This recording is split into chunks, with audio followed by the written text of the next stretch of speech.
En mai de 1945, la Seconde Guerre mondiale prit fin, laissant derrière elle un paysage dévasté. L'Allemagne, moteur du conflit, fut réduite en ruines, sa population plongée dans le chaos et la faim. Mais pour des millions d'Allemands, en particulier ceux d'Europe de l'Est, la défaite ne fut que le début d'un nouveau et brutal chapitre. Expulsés de leur foyer, persécutés et soumis à des représailles implacables, ils affrontèrent un destin marqué par la violence et la perte. Le génocide contre les Allemands ethniques ne fut pas un acte spontané, mais un processus systématique qui toucha aussi bien les hommes, les femmes que les enfants.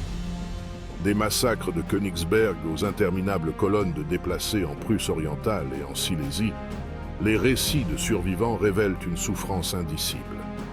Violations, exécutions et froid implacable accompagnèrent ces communautés sur le chemin de l'exil. Cela nous amène à nous interroger. La fin de la guerre fut-elle le début de la paix pour tous ou apporta-t-elle de nouveaux horreurs? Quelle fut l'ampleur de cette vague de douleur et de destruction qui suivit la guerre? Dans quel état l'Allemagne se retrouva-t-elle après le conflit?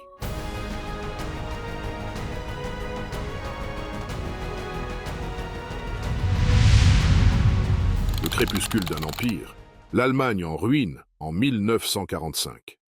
En mai de 1945, la capitulation inconditionnelle de l'Allemagne marqua la fin de la Seconde Guerre mondiale en Europe.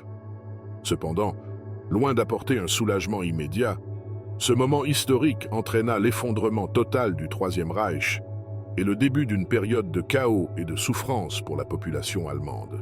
Des villes entières gisaient en ruines, l'infrastructure était détruite et des millions de civils étaient déplacés ou piégés dans des zones de guerre. La nation, qui avait été la force motrice du conflit, devait désormais affronter les conséquences de sa défaite dévastatrice. L'effondrement du régime nazi ne fut pas un processus ordonné. Les semaines précédant la reddition furent marquées par la panique et la confusion. Berlin, le cœur politique et militaire de l'Allemagne, devint le symbole de cet effondrement. La bataille finale dans la capitale laissa la ville complètement détruite.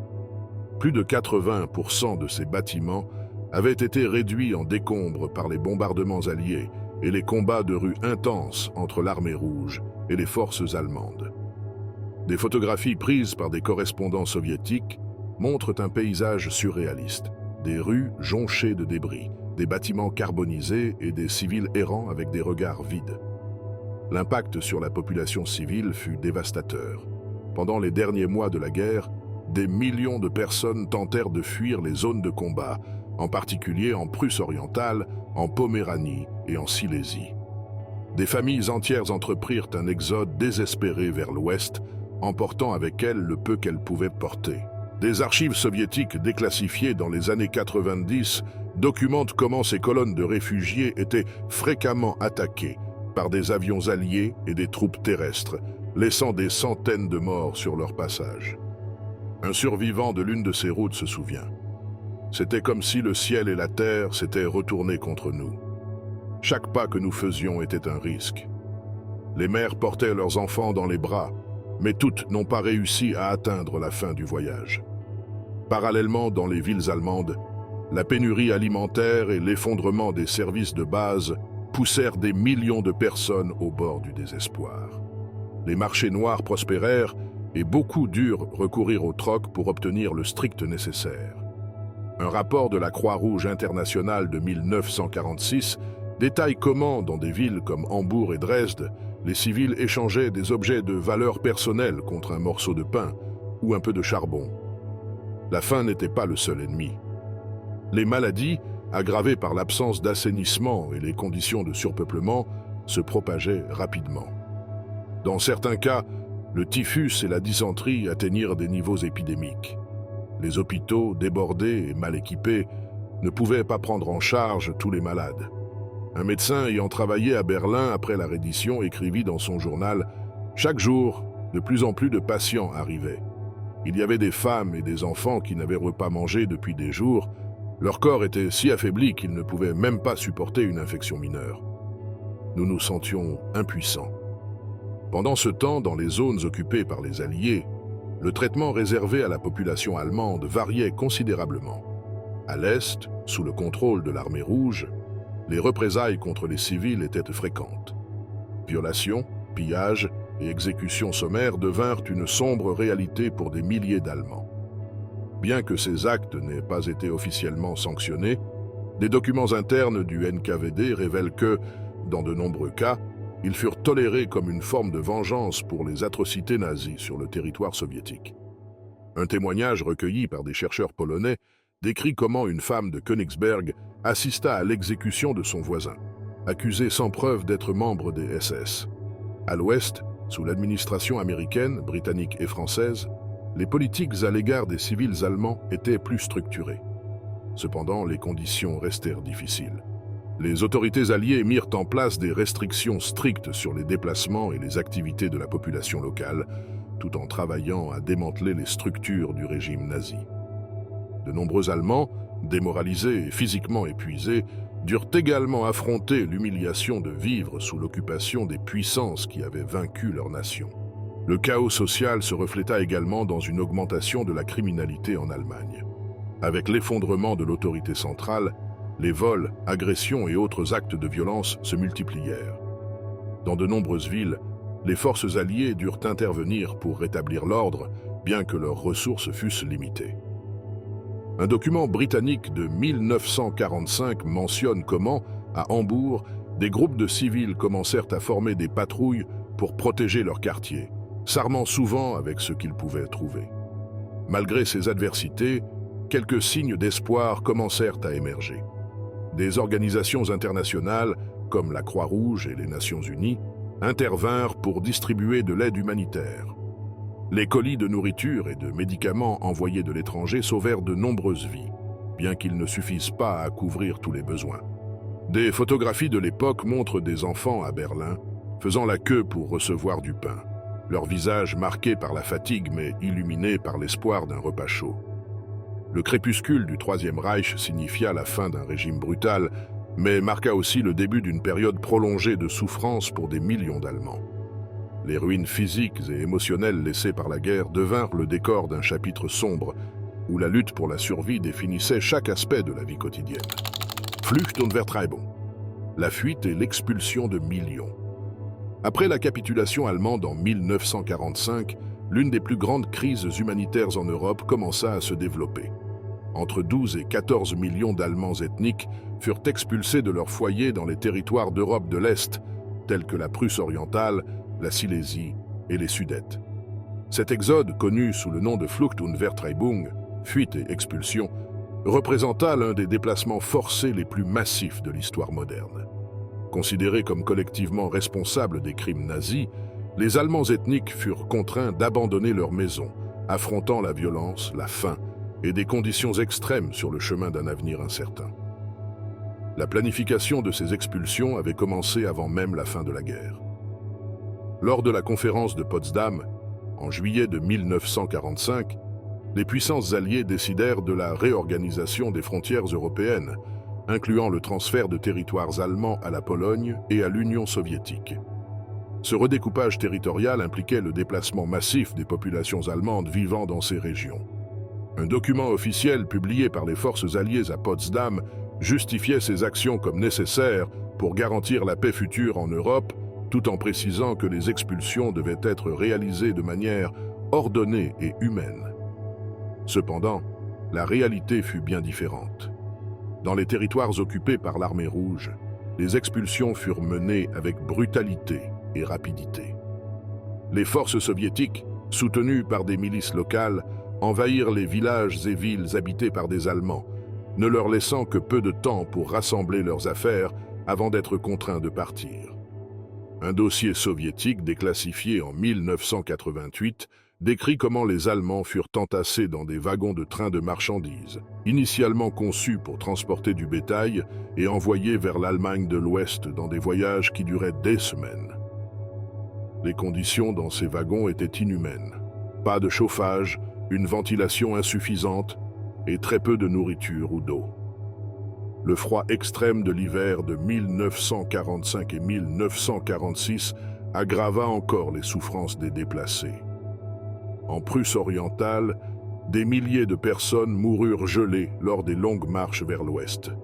Des photographies prises par des correspondants de guerre soviétiques montrent des colonnes interminables de réfugiés, incluant des enfants et des vieillards, luttant pour avancer dans la neige. Les récits de survivants dressent un tableau bouleversant. Greta M., une femme expulsée de Silésie avec sa famille, se souvient. « Ma mère portait mon petit frère dans ses bras, et moi je tirais une luge avec nos affaires. Parfois, nous devions abandonner des choses pour continuer à avancer. Le froid était insupportable, mais si on s'arrêtait, on mourait. » Outre les conditions climatiques, les déplacés furent confrontés à la violence et aux abus tout au long de leur périple. Dans de nombreux cas, les trains et colonnes de réfugiés furent attaqués par des milices locales cherchant à se venger des atrocités commises par les nazis durant l'occupation. Des archives polonaises retrouvées en 1992 décrivent comment certains groupes organisaient des embuscades pour piller les rares biens que les Allemands emportaient avec eux. En Prusse orientale, des cas d'exécution sommaire de réfugiés par des milices locales furent documentés, ces derniers étant accusés, souvent sans preuve, d'avoir collaboré avec le régime nazi. Les femmes et les jeunes filles allemandes furent particulièrement vulnérables durant cette période.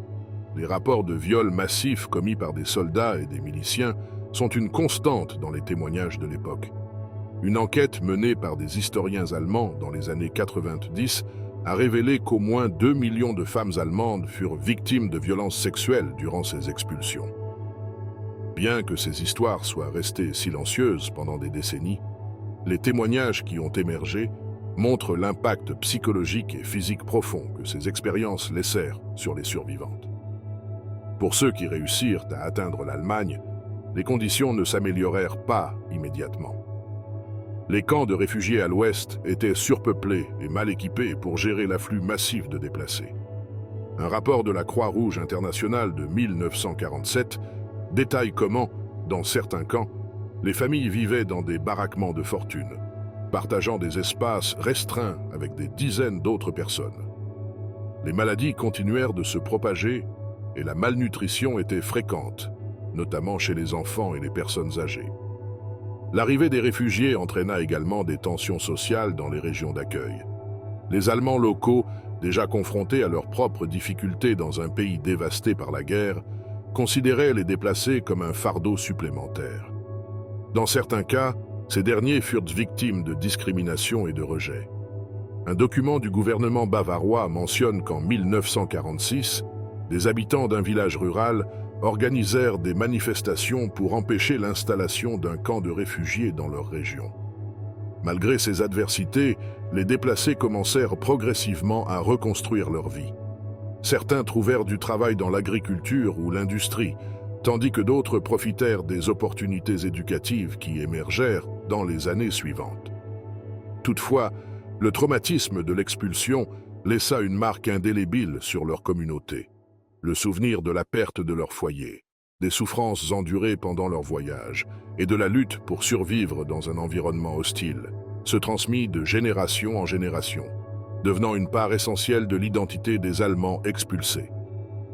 Le processus d'expulsion, bien que justifié à l'époque comme une mesure visant à assurer la stabilité en Europe, provoqua des souffrances indicibles pour des millions de personnes.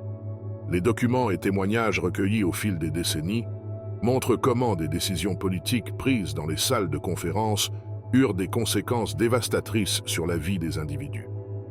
Cet épisode de l'histoire européenne, bien que moins connu que d'autres aspects de la Seconde Guerre mondiale, demeure un rappel des profondes cicatrices laissées par le conflit. Vengeance déchaînée, les massacres à Königsberg, Breslau et autres villes. La chute du Troisième Reich en 1945 déclencha une vague de représailles en Europe de l'Est, principalement dirigée contre les civils allemands. Dans des villes comme Königsberg, Breslau et d'autres localités qui avaient été sous contrôle nazi, les troupes de l'armée rouge, soutenues par des milices locales, menèrent des actes de vengeance qui marquèrent l'un des chapitres les plus sombres de la fin de la guerre. Ces massacres, accompagnés de violences indiscriminées, d'exécutions sommaires et d'abus, laissèrent des cicatrices profondes dans les communautés touchées. Königsberg, l'une des perles culturelles de la Prusse orientale, subit une transformation brutale lors des derniers jours de la guerre.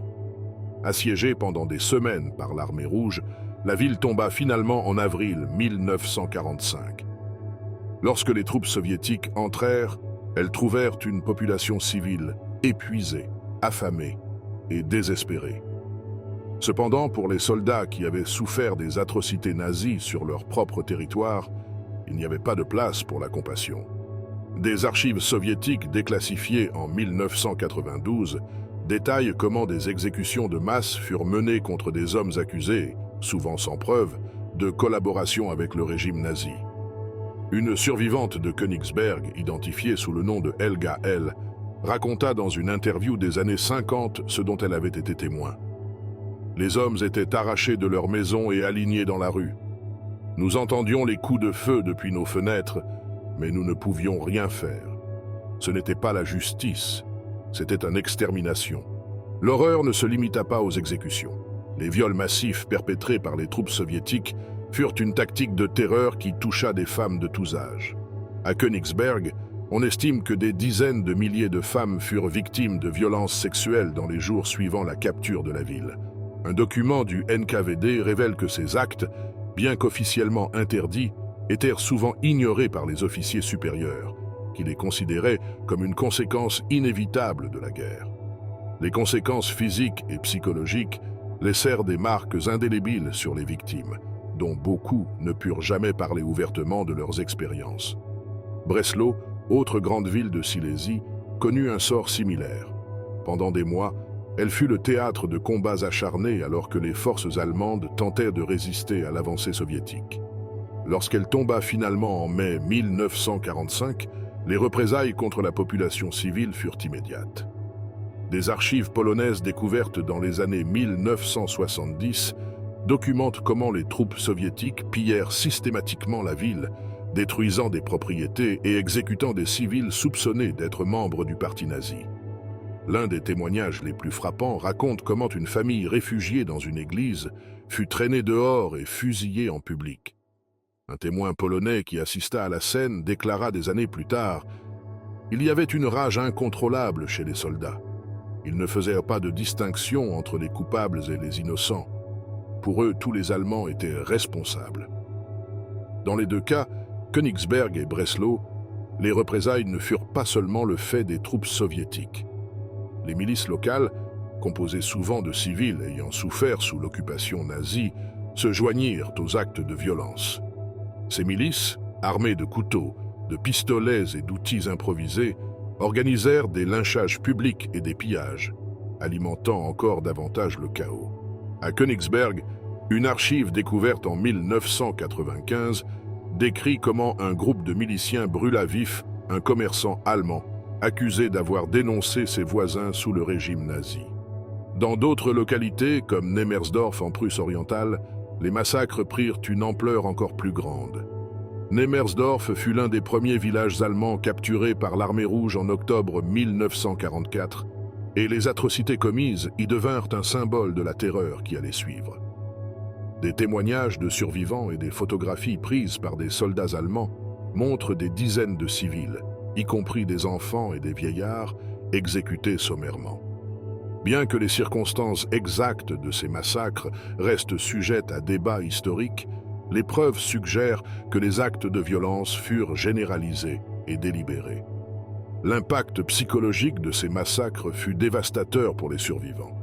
Beaucoup, confrontés à un traumatisme insurmontable, choisirent le silence, tandis que d'autres tentèrent de reconstruire leur vie dans un paysage de désolation. Un rapport psychologique de 1948 détaille comment les femmes victimes de viols massifs à Königsberg développèrent des niveaux élevés de dépression et de troubles anxieux, tandis que les enfants témoins des exécutions montraient des signes de stress post-traumatique sévères. Malgré l'ampleur de ces événements, la documentation officielle fut limitée. Les puissances alliées, soucieuses de maintenir la stabilité d'après-guerre, minimisèrent la diffusion d'informations sur ces massacres et abus. Cependant, au fil des années, les témoignages des survivants et les archives déclassifiées commencèrent à faire la lumière sur l'ampleur des représailles. Un document allemand retrouvé en 1987 contenait une liste de plus de 10 000 noms de civils disparus pendant les représailles en Prusse orientale, dont beaucoup ne furent jamais retrouvés. L'héritage de ces massacres reste un sombre rappel que la fin de la guerre ne signifia pas la paix pour tous. Pour les Allemands de Königsberg, Breslau et d'autres villes de l'Est, la défaite ne marqua pas la fin de leur souffrance, mais le début d'un nouvel enfer qui continua de hanter des générations entières. Châtiment collectif, la doctrine de la responsabilité allemande. La doctrine du châtiment collectif appliquée aux Allemands après la Seconde Guerre mondiale reposait sur l'idée que l'ensemble de la population était, à des degrés divers, responsable des atrocités commises par le régime nazi. Cette vision ne fut pas seulement promue par les puissances alliées, mais également largement acceptée par les nations qui avaient souffert sous l'occupation allemande. Des expulsions massives aux travaux forcés en passant par les représailles directes, cette doctrine façonna les politiques de l'après-guerre et laissa un héritage de souffrance qui marqua des millions de personnes. Lors de la conférence de Potsdam en juillet 1945, les puissances alliées discutèrent de la gestion de l'effondrement de l'Allemagne. En plus du partage territorial et de la démilitarisation, la question de la responsabilité allemande fut abordée. Un document officiel publié à l'issue de la conférence stipulait que les Allemands devaient être tenus responsables des crimes de guerre et des atrocités commises sous l'occupation nazie. Si cette approche visait initialement les dirigeants du régime, elle s'étendit rapidement à l'ensemble de la population, notamment dans les zones occupées par l'Union soviétique et la Pologne. Dans les territoires de l'Est, la doctrine de la responsabilité collective fut appliquée avec une dureté particulière.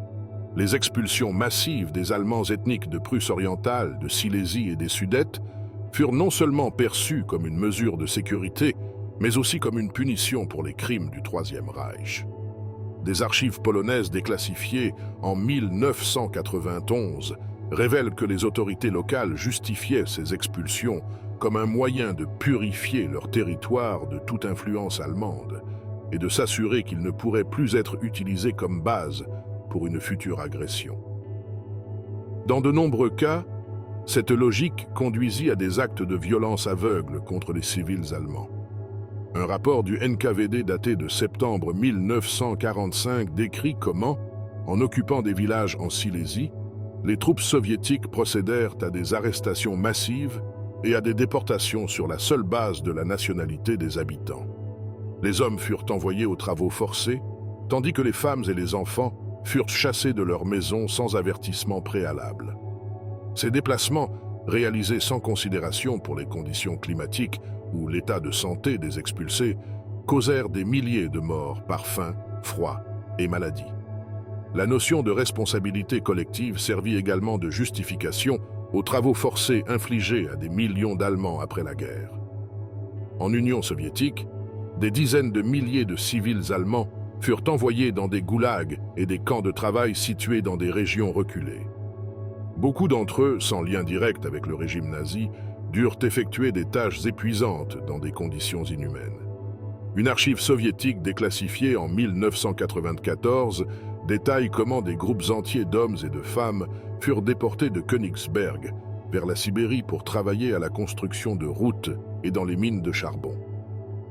Les taux de mortalité dans ces camps étaient alarmants, certains rapports indiquant que plus de 30% des prisonniers moururent dans les 2 premières années. L'impact de cette politique fut particulièrement visible dans les communautés allemandes vivant en dehors des frontières du Reich. Dans les Sudètes, par exemple, plus de 2 millions d'Allemands furent expulsés après la guerre. Les autorités tchécoslovaques, soutenues par les accords de Potsdam, organisèrent ces expulsions de manière systématique. Dans certains cas, les habitants furent forcés de partir avec seulement quelques heures de préavis, abandonnant toutes leurs possessions. Un témoignage recueilli dans les années 1950 raconte comment une famille sudète fut contrainte de quitter son foyer sous la menace d'une exécution. Ils nous ont donné 1 heure pour faire nos bagages. Les soldats nous ont conduits à la sortie du village et nous ont dit de ne jamais revenir. Nous avons tout laissé derrière nous, même les photos de nos grands-parents. C'était comme si nous n'avions jamais existé. En Pologne, la narration de la responsabilité collective fut utilisée pour justifier la confiscation des biens allemands. Un décret gouvernemental de 1945 autorisa l'expropriation des terres et des propriétés appartenant à toute personne identifiée comme allemande. indépendamment de son lien avec le régime nazi. Ces biens furent redistribués aux Polonais déplacés par la guerre, ce qui créa des tensions entre les communautés locales et les Allemands restants. Le traitement des prisonniers de guerre allemands refléta également cette doctrine de châtiment collectif. Bien que les conventions internationales garantissent certains droits aux prisonniers, ces règles furent souvent ignorées. Dans les camps soviétiques, les prisonniers furent soumis à des interrogatoires brutaux et à des travaux forcés, avec des ressources de survie limitées. Un rapport du NKVD mentionne que, dans certains camps, les prisonniers étaient utilisés comme exemple pour discipliner les autres, subissant des punitions physiques sévères pour des infractions mineures. L'idéologie sous-jacente à ces politiques était profondément ancrée dans le traumatisme causé par les atrocités nazies. Les nations qui avaient souffert sous l'occupation allemande considéraient ces représailles comme une forme de justice historique. Cependant, pour les civils allemands qui en furent les cibles, l'impact fut dévastateur. Un rapport de la Croix-Rouge internationale de 1946 détaille comment les Allemands déplacés dans les camps de réfugiés faisaient face à des conditions extrêmes, avec des taux élevés de malnutrition et de maladies. Malgré ces souffrances, le récit officiel dans de nombreux pays justifiait ces actions comme nécessaires pour garantir la stabilité de l'après-guerre. Les dirigeants alliés, conscients des critiques internationales, minimisèrent souvent les abus et mirent l'accent sur les efforts de reconstruction. Toutefois, les archives déclassifiées et les témoignages des victimes commencèrent à révéler l'ampleur réelle de ces politiques, remettant en question les versions officielles de l'histoire.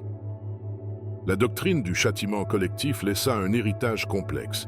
Si elle fut perçue comme une forme de rétribution pour les crimes du Troisième Reich, elle entraîna également des souffrances massives pour des millions de personnes qui n'avaient aucun lien direct avec les événements ayant conduit à la guerre.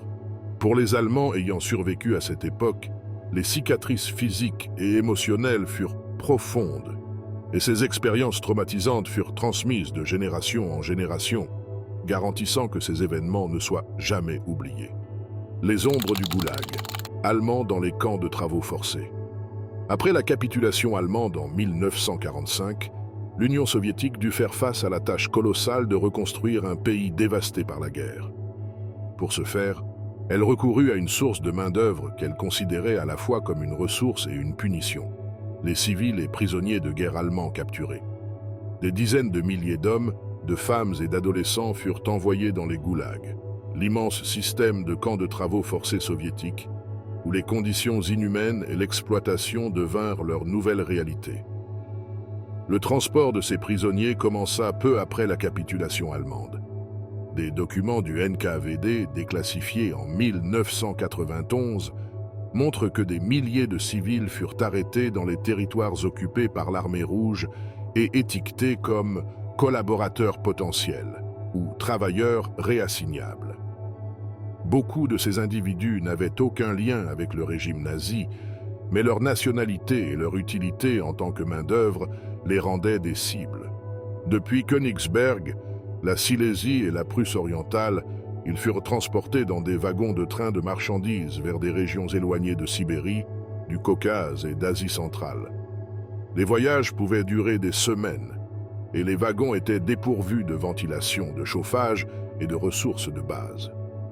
Un témoignage d'un prisonnier allemand capturé à Königsberg décrit les conditions de ce transport. « Nous avons été entassés dans des wagons comme du bétail. Il n'y avait presque pas d'espace pour bouger et l'air devenait irrespirable. La plupart d'entre nous ne savaient pas où on nous emmenait. Nous savions juste que le voyage semblait interminable. À leur arrivée dans les goulags, les prisonniers étaient soumis à un processus d'enregistrement strict.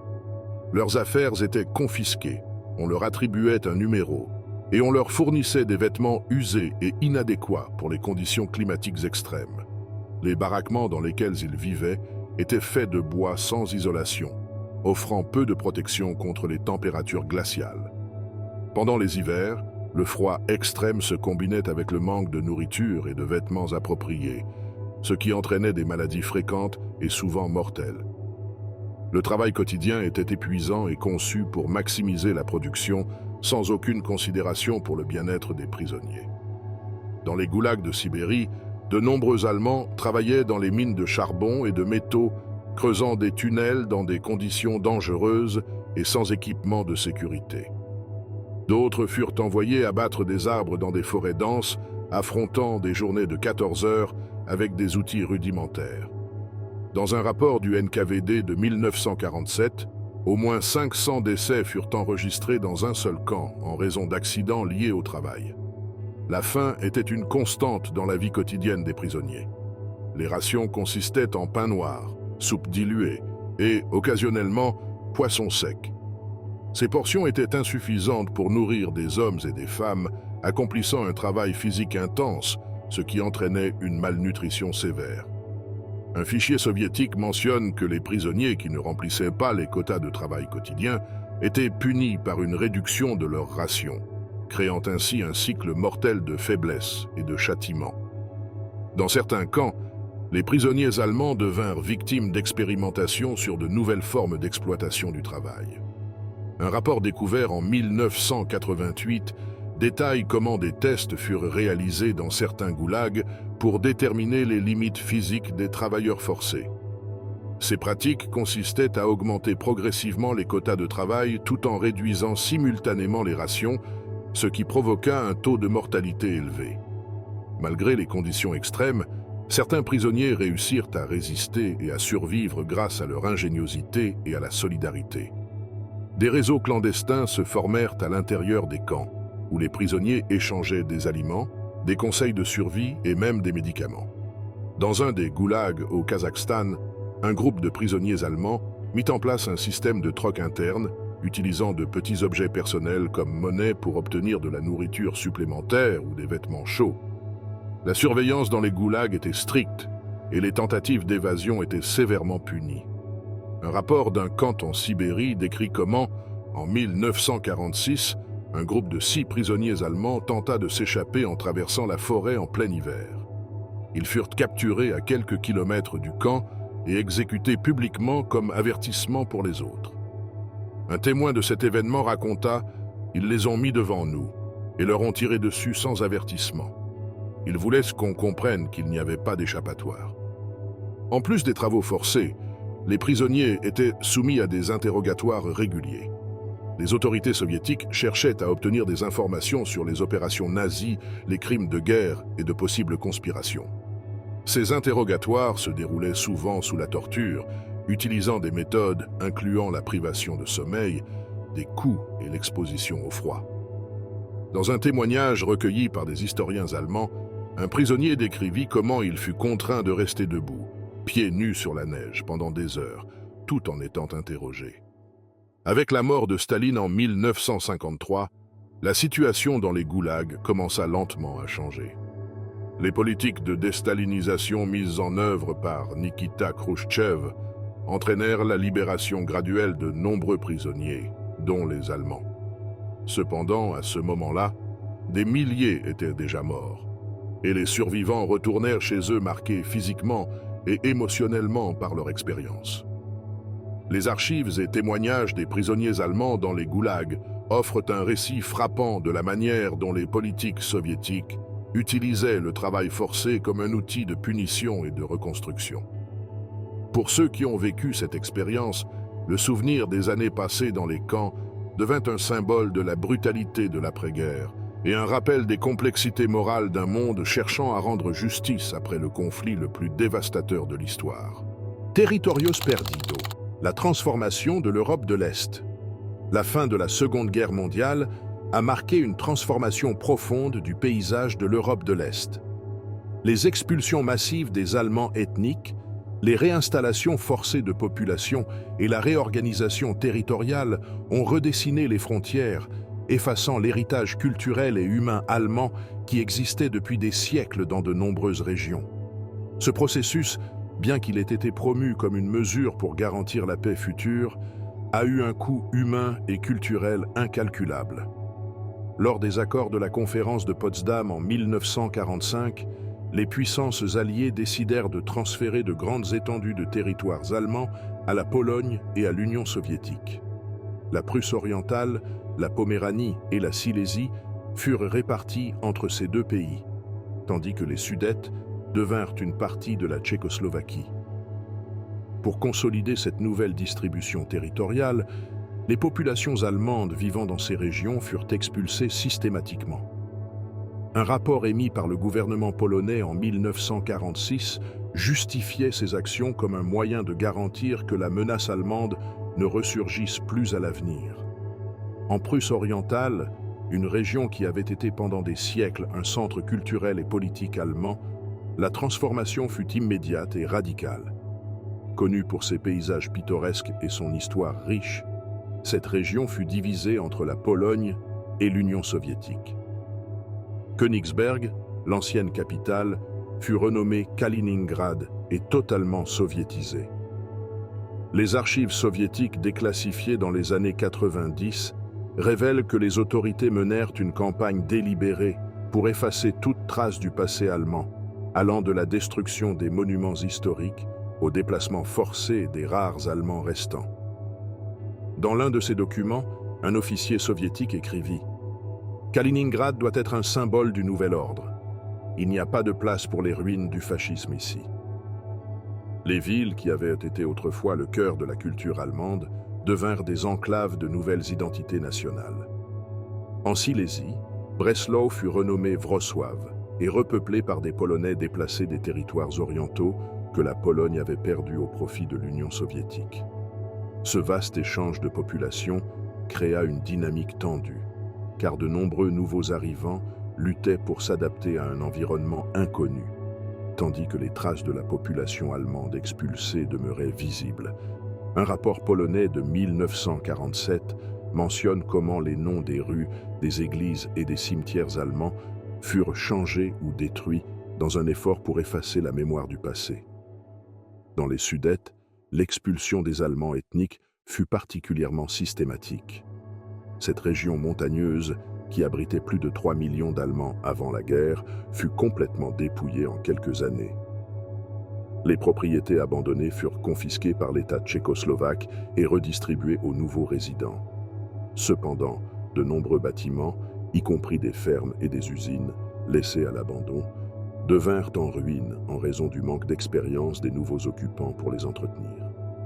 Un témoignage recueilli dans les années 50 par un historien tchécoslovaque décrit comment une famille polonaise, récemment arrivée dans les Sudètes, luttait pour s'adapter à un environnement qu'elle jugeait étranger. Tout ici semblait marqué par ceux qui ont vécu avant. C'était comme si les Allemands étaient encore présents, bien qu'ils aient disparu. La disparition culturelle des communautés allemandes en Europe de l'Est fut peut-être l'un des aspects les plus tragiques de cette transformation. Pendant des siècles, ces communautés avaient largement contribué à l'architecture, à la musique, à la littérature et aux traditions locales. Avec leur expulsion, un héritage qui faisait partie intégrante de l'histoire européenne se perdit. À Königsberg, par exemple, la cathédrale, qui avait survécu à des siècles de guerres et de changements politiques, fut gravement endommagée lors des bombardements et abandonnée pendant des décennies, avant d'être finalement restaurée dans les années 1980, non pas comme un symbole allemand, mais comme un monument soviétique. Au-delà des changements culturels et territoriaux, l'impact humain de ces transformations fut immense. Les Allemands expulsés firent face non seulement à la perte de leur foyer, mais aussi au traumatisme d'être arrachés des terres où ils avaient vécu pendant des générations. Beaucoup moururent lors des transferts forcés, tandis que d'autres passèrent des années dans des camps de réfugiés en Allemagne de l'Ouest, confrontés à la discrimination et à la pauvreté. Un rapport de la Croix-Rouge internationale de 1948 détaille comment des milliers d'enfants allemands dans ces camps souffraient de malnutrition et de maladies, tandis que leurs parents luttaient pour trouver du travail et reconstruire leur vie. L'impact de ces expulsions ne se limita pas aux Allemands. Les nations qui reçurent ces territoires firent également face à des défis considérables. En Pologne, la réinstallation en Prusse orientale et en Silésie fut un processus chaotique, car les nouveaux arrivants manquaient d'expérience dans l'agriculture et l'industrie locale. Les archives polonaises mentionnent comment de nombreux villages restèrent abandonnés en raison de l'incapacité des nouveaux résidents à s'adapter. En Tchécoslovaquie, la disparition des Allemands ethniques laissa un vide économique et social, particulièrement dans les régions rurales. Malgré les efforts pour effacer le passé allemand, les traces de cette histoire demeurent visibles dans de nombreuses régions de l'Europe de l'Est. À Kaliningrad, les vestiges des forteresses prussiennes et des cimetières oubliés témoignent silencieusement de la présence allemande qui dominait autrefois la région. À Rockwow, les églises et bâtiments de style gothique restent des rappels de son passé en tant que Breslau. Même dans les Sudètes, les ruines de villages allemands abandonnés racontent l'histoire d'une communauté disparue en l'espace de quelques années. La transformation de l'Europe de l'Est après la Seconde Guerre mondiale fut un processus complexe qui laissa un impact durable sur les personnes et les lieux affectés. Mémoire et silence. L'histoire cachée des victimes allemandes. L'histoire des victimes allemandes après la Seconde Guerre mondiale a été, pendant des décennies, un sujet délicat et largement occulté. Alors que les crimes du régime nazi occupaient une place centrale dans la mémoire collective mondiale, les expériences de millions d'Allemands qui ont souffert des déplacements, des représailles et des abus ont été reléguées dans l'oubli. Le récit dominant, centré sur la justice pour les victimes du nazisme, laissait peu de place pour reconnaître la souffrance de ceux qui, bien qu'allemands, n'avaient pas directement participé aux crimes du régime. Après la guerre, les témoignages des déplacés et des survivants de représailles ont été reçus avec indifférence ou rejet. En Allemagne de l'Ouest, l'accent était mis sur la reconstruction et la prise de distance par rapport au passé nazi, tandis qu'en Allemagne de l'Est, sous l'influence soviétique, les narratifs officiels minimisaient la souffrance allemande au profit de la mise en lumière des atrocités nazies commises contre d'autres nations. Des archives déclassifiées dans les années 1980 révèlent que les autorités de la RDA considéraient la reconnaissance des victimes allemandes comme une menace pour le récit socialiste qui justifiait les actions de l'Armée rouge en Europe de l'Est. Le silence imposé n'était pas seulement politique, mais aussi social. Dans de nombreux cas, les survivants eux-mêmes choisirent de ne pas parler de leurs expériences. Pour les femmes ayant subi des violences sexuelles, la stigmatisation était insurmontable. Une étude menée dans les années 1990 documente comment de nombreuses survivantes n'ont jamais partagé leurs histoires, même avec leur famille, par crainte du rejet. Une femme identifiée sous le nom de Martha G témoigna dans ces dernières années « J'ai préféré me taire. Je ne voulais pas que mes enfants me regardent avec pitié ou qu'ils se sentent honteux de ce qu'on m'a fait. » Dans les années suivant la réunification allemande, un lent processus de reconnaissance a commencé. Documentaires, livres et expositions ont abordé pour la première fois publiquement la souffrance des Allemands déplacés et des victimes de représailles. Cependant, cette reconnaissance fut reçue avec des critiques par certains secteurs qui soutenaient que se concentrer sur ces victimes risquait de diluer la gravité des crimes nazis. Des archives récemment déclassifiées en Pologne montrent qu'en 2000, il y eut encore une résistance à permettre les recherches sur les déplacements massifs en Silésie et en Prusse orientale. Malgré ces obstacles, la mémoire des victimes allemandes commença à se consolider. Des associations de déplacés et de survivants réussirent à créer des mémoriaux et à promouvoir des recherches académiques qui documentaient les expériences de leur communauté. À Königsberg, aujourd'hui Kaliningrad, un petit monument commémore les habitants allemands qui sont morts pendant l'évacuation et les représailles. Dans les Sudètes, les ruines d'églises et de cimetières abandonnés ont été restaurées en tant que sites historiques préservant la mémoire d'une communauté disparue. L'histoire de ces victimes reste un sujet controversé, mais leur reconnaissance est essentielle pour comprendre la complexité des événements qui ont suivi le conflit. Au-delà des récits simplifiés, ces témoignages offrent une vision nuancée de la manière dont la guerre et ses séquelles ont affecté tous les individus, indépendamment de leur nationalité ou de leur affiliation politique. Le génocide et les représailles contre les Allemands après la Seconde Guerre mondiale représentent un chapitre sombre et moins connu de l'histoire européenne. Des millions de civils, dont la seule connexion au Troisième Reich était leur nationalité, ont souffert des déplacements, des abus et de la perte totale de leur foyer. Ces événements, bien que justifiés à l'époque comme des mesures de sécurité et de réparation historique, ont laissé une empreinte de souffrance qui a marqué des générations entières. La reconnaissance de ces victimes a été un processus lent, entravé par des narratifs politiques et sociaux qui privilégiaient d'autres priorités.